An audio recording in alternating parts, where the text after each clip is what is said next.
What's up, nerds? This is Mr. Storm.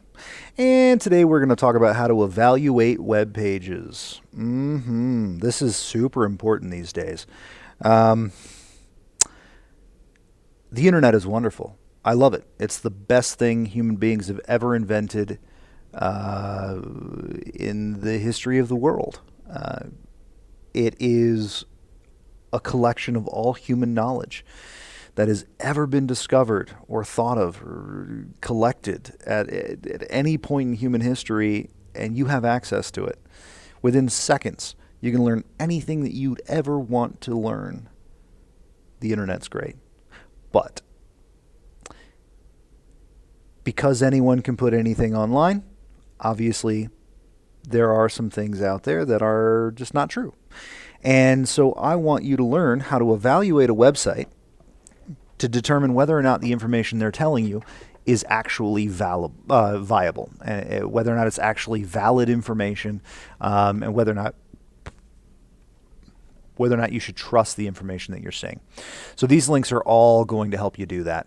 Let's get rid of some of these tabs from other videos. You don't need all that. So this article will teach you how to search online. I know all of you think that you know how to search online, but honestly, some of you your knowledge of searching online is simply, I'm just going to go to Google and type in the thing I'm looking for. Okay, great. But there are a lot of things that you can, there are a lot of ways you can refine that a little bit and find the information you need a little bit quicker. So this article is going to help you learn how to do that. This is specifically for Google search. This article will teach you a couple of concepts with Google's search engine that you may not have known. Things like how to refine your searches using keywords. There's some strategies for how to search for things. Some advanced tips for Google. Here's an article about how to read a web page. It is kind of crazy, but there is really a strategy to reading web pages and evaluating their content for validity. So this article will help you learn how to read web pages properly to find the information you need very quickly. This article is about judging online information, and there's a really cool, so check it out. So there is, I believe it's on this page. Let's see. Oh yeah, cool. So there is a practice exercise here, which you're going to want to go through because it's fun. It's a really good exercise. There is a link to Snopes.com, which is fantastic. I love Snopes. This link right here on the Try This section, dhmo.org. This is a website for dihydrogen monoxide. And it is telling you about how dihydrogen monoxide is a potentially dangerous chemical, and how to protect yourself by buying super expensive stuff. This is an example of a website that is built to be a fake website. Obviously, dihydrogen monoxide is H2O. It's water. So this is kind of a joke website that's built to show you what some of these websites might look like if you're on a phony website. Wikipedia talks about Wikipedia. This is a really good resource. You're going to want to read through this page carefully and do all the exercises. This page right here is a blasty blast. It's super fun. So this is practice for you to practice evaluating websites. So there's a sample web page here. Once that loads, it's a Flash player embed, so it might take a little bit. Oh, I have to click and allow. Sometimes if you see that little jigsaw thing right there and it says click to enable Adobe Flash Player, you just go ahead and allow it, and then it'll let it run. But here is an exercise that will have you go through and make decisions about whether or not the information is correct. You just follow the exercise, read each key piece of information, and make some decisions about it. It's really fun. I definitely recommend you doing that. You can also look at the website's tip sheet, which is great. It gives you more information on how to evaluate websites for validity. This down here under the Try This is a really cool, there are two really cool websites here. You're going to want to go to both websites, look at them, And then you're going to answer these 4 questions. You know, what is each site's point of view? What can you tell about the authors? Which author likely has more expertise on the subject? Does each site have good site evidence to support its claims? Which site is more reliable? And one of them is a website dedicated to showing you. Well, it's this one. This website is dedicated to proving to you that that the moon landing was a hoax, and so they try to use all this evidence to show you that the moon landing is a hoax. And this website is actually busting all of those myths, and so you're going to want to look at both of these websites, you know, kind of read through them, browse through them, and then answer those questions. When you're done having fun with this material and learning all the stuff, I want you to do an evaluating website assignment. What I want you to do is I want you to build this document, right? Put your name in here, put the title of the web page.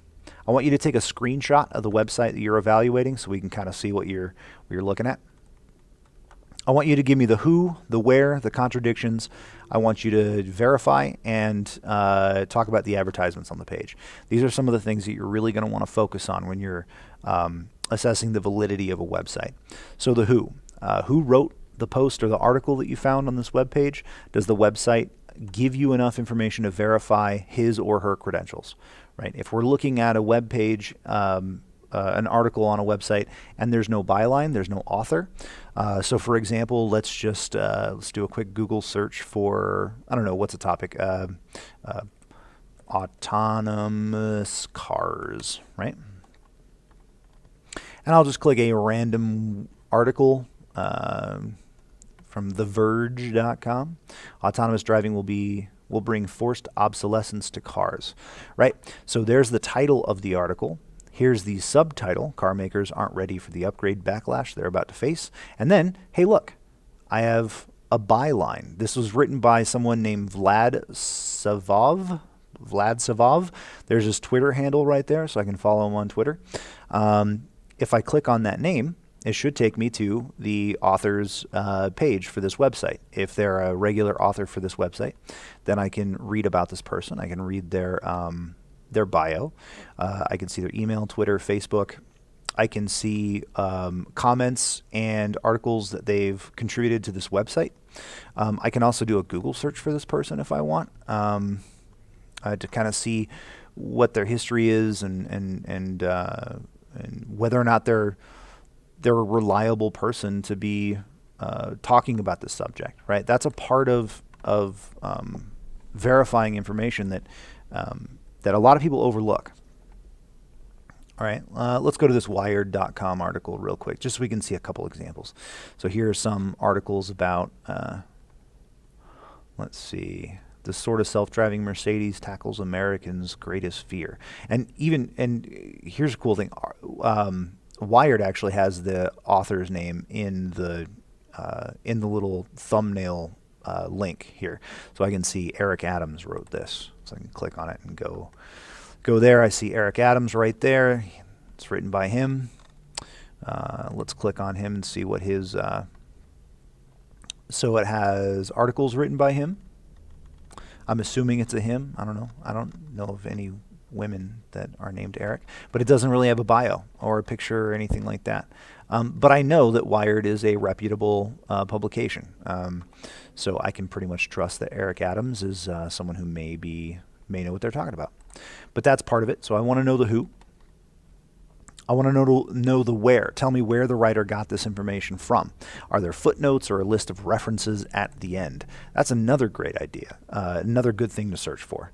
So let's do, let's talk about 3D printing. I'm trying to find subjects that aren't that controversial because I don't know what's going to pop up when I do these Google searches. Okay, let's see.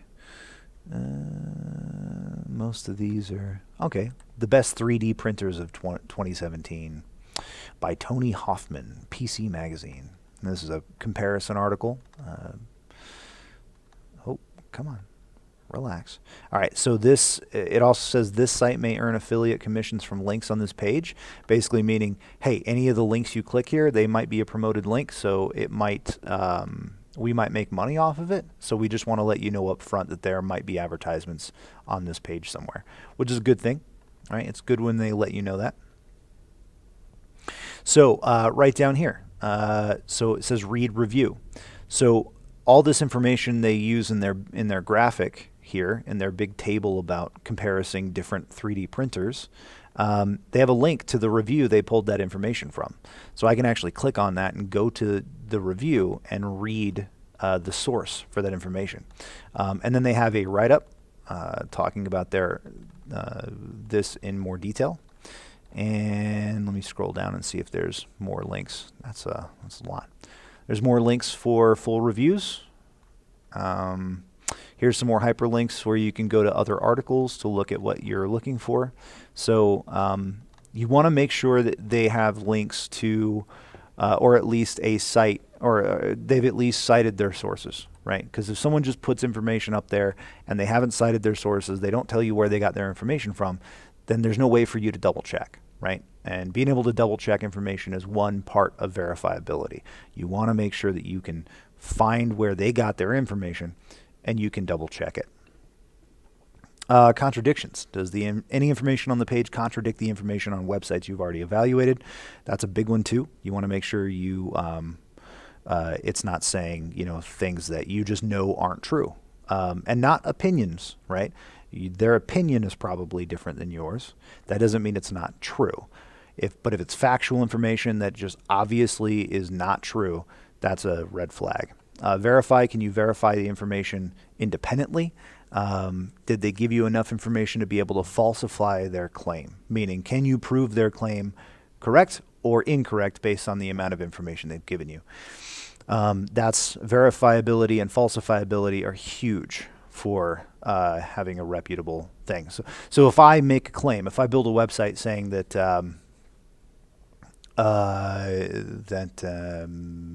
no one else on earth exists except for me, I am the only actual real human being, everyone else is just a figment of my imagination, right? There's no way you can verify that. There's no way you can prove me wrong or prove me right. It's just a crazy claim. So that means you don't necessarily have to believe it, right?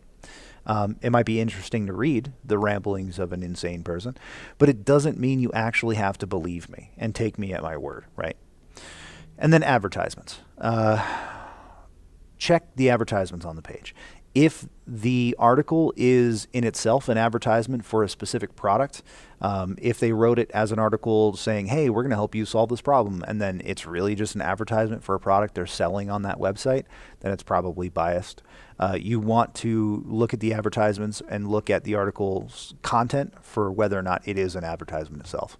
But this video is getting kind of long. I could talk about this subject all day, but I want you guys to have time to practice.